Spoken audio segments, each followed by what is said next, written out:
Serial तू Juliet जटती में कहानी में आया है एक नया धमाकेदार मोड़। नवाब और हीर वैलेंटाइन डे की तैयारियों में एक साथ नजर आते हैं। नवाब ने हीर को माफ कर दिया है और अब उसके दिल की सारी भावनाएं खुलकर सामने आने लगी हैं। हीर की मासूम मुस्कान और उसकी मदद ने नवाब को बार बार उसकी तरफ खींचा है। लेकिन सब कुछ आसान नहीं है। टीना, जो इन दोनों के बीच दूरियां चाहती है, इस नज़ारे को देखकर बिल्कुल खुश नहीं है। वो सोचती है कि हीर में ऐसा क्या है जो नवाब को बार बार आकर्षित करता है। टीना तय कर चुकी है कि किसी भी हद तक जाकर हीर और नवाब को अलग करना होगा। इसी बीच हीर और नवाब के बीच एक इमोशनल पल आता है। हीर नर्म लहजे में पूछती है, नवाब, तुम मुझसे कुछ कहना चाहते थे, क्या वो बात है जो तुम कह नहीं पा रहे? नवाब की आंखों में भावनाओं का तूफान है। वो धीरे से कहता है, हीर, तुमने मेरे लिए इतना कुछ किया और मैं तुम्हें वो सब नहीं बता पाया जो मैं महसूस करता हूँ।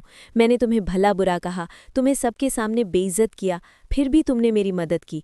तुमने मुझे मेरे पापा से मिलवाया और मुझे परिवार का हिस्सा महसूस कराया। इसके लिए मैं तुम्हारा हमेशा आभारी रहूँगा। हीर की आंखों में चमक और दिल में हलचल होती है। उसे लगता है कि नवाब की सच्चाई अब धीरे धीरे सामने आ रही है।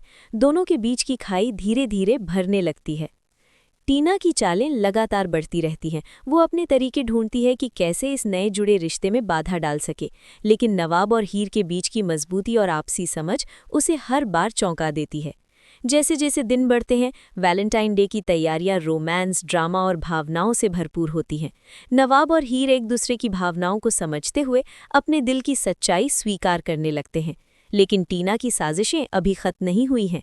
इस एपिसोड में दिखेगा कि प्यार की ताकत, समझदारी और साथ की अहमियत कितनी होती है।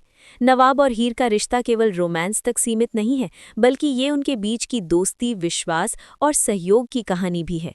टीना की हर चाल का मुकाबला करने के लिए नवाब और हीर को अपने दिल की आवाज़ सुननी होगी और एक दूसरे का सहारा बनना होगा। क्या वे टीना की बाधाओं को पार कर पाएंगे, या वैलेंटाइन डे पर उनके बीच कोई बड़ा ट्विस्ट आने वाला है?